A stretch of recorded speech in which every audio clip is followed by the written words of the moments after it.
This is the Southern Cross Series, the second Southern Cross Series. This is the semi-finals of that. This is the best of three, and this is the first game of that. And it is soft up in the top middle as the red Zerg, and we have Kowi as the yellow Protoss down the bottom middle. The map is Lost Temple, quite a famous map for being fairly Terran imbalanced, I guess most people like to say. No Terran here, so hopefully we get a good game between these two players. Kowi obviously being, and Soft as well, both quite famous players. It'd be good to see how they both react to each other on this map, whether they do some quick early cheese or if they're going to go for a decent macro game. Wait to see. I guess it's up to whichever player thinks is more comfortable with early game, but we'll have to wait and see. Nothing really unusual coming from either player. No early cheese. Pylon going down, but no scout following it, so Kowi obviously wanting a bit more extra resources than an early scout to detect the cheese. Fairly good move, I guess, because obviously Soft is not doing anything. And Soft has done an extractor trick here.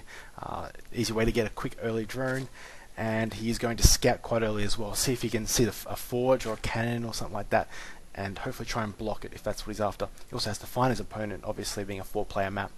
He has scouted this way and not found him there, and he's going to scout this way. So he's going to know they're on cross positions, which is good for the Zerg. You want long positions from your opponent, so you have time to expand, get an army up, get an economy up, and really go into the mid-game with advantage, because Zerg are very strong if you let them get 3 bases or 4 bases, and they can just keep expanding, keep getting a good army up, good economy. Whereas Protoss work well on sort of 2-3 bases as well. I mean, early on they're quite strong. A good Protoss push can usually stop Zerg in their tracks, especially from a player like Kowi, who is quite strong. But nothing crazy coming out at the moment, just a single gateway.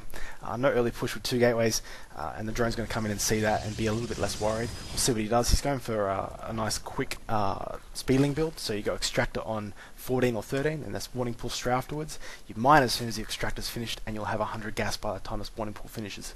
And that gives you your queen, you can get up a spawning pool, and you also get a quick set of lings up as well. Key with Zerg is to also expand quite early. Zerg on one base are quite weak. You need the second base so you can get lava, and so you can get the economy going and really starting to go forward into the mid game. Staying on one base usually means you're all inning, or you're just really not a great player. Kowi here, being a good player, he scouted this, he knows it's a speedling build. He probably might look at trying to block this expansion here with that probe. It would be a good move, and you can see here speed being researched now and the queen being built, and a pair of Zerglings here. This Zerglings are good because it lets you kill the probe here or any pylon that he uses to try and block this expansion, and also gives you a unit to put on the watchtower so you can detect an early push. This drone here took a little bit of damage here, I assume from this zealot, and he's getting a cybernetics core up as well, so very standard opening. He's also getting a second gas, so whatever he's looking at, he's probably looking at a gas centric build, maybe 3 gate expand, sorry, or possibly even 4 gate.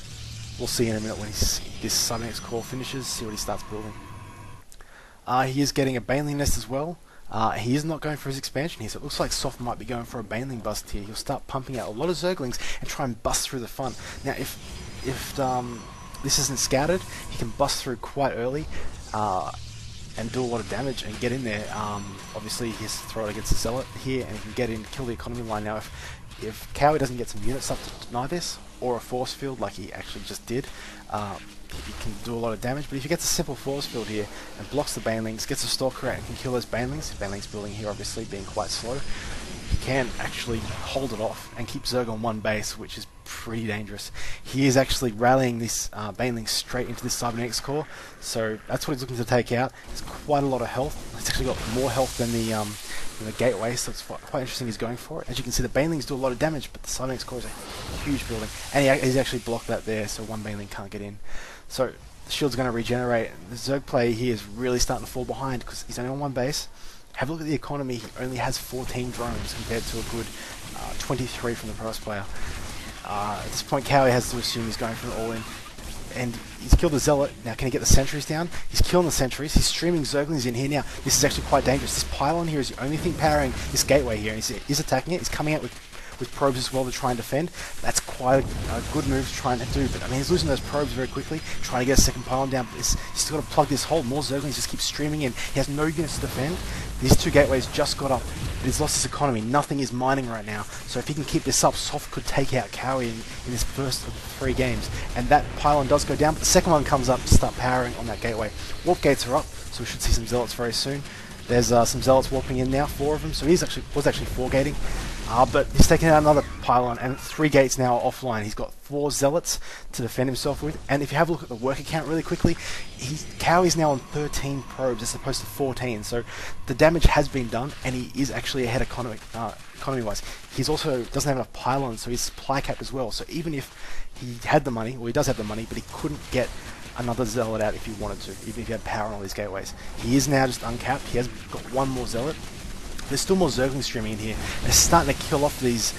Oh, it's a good shield there to block the zealots around there. But I mean, it's only getting time because these Zerglings just keep streaming in here. He's starting to lose zealots here. He's pinned in. It's not a good position for the Zerg. He's still got enough Zerglings that it doesn't matter. He can still do damage. He's still taking out the front here. There's a hole in his base. I don't know how Kowi can come back from this now. He's down to 8 probes versus 14. So even though he went for a bit of an all-in, the Zerg player, he still is ahead of... he's called GG because the Zerglings were killing his probes. Very well played there by Soft in the first game. Pushing forward with the Baneling boss, killed that Zealot and got into his base. And once he was into his base with that many Zerglings, he's going to do a lot of damage. Once those sentries went down as well, the force fields, it's just dangerous. Well played as well. So second game as well, what's going into right now, Kowi gets to pick the map, so you might pick maybe Steps of War or something that's very anti-Zerg. It would be interesting to see.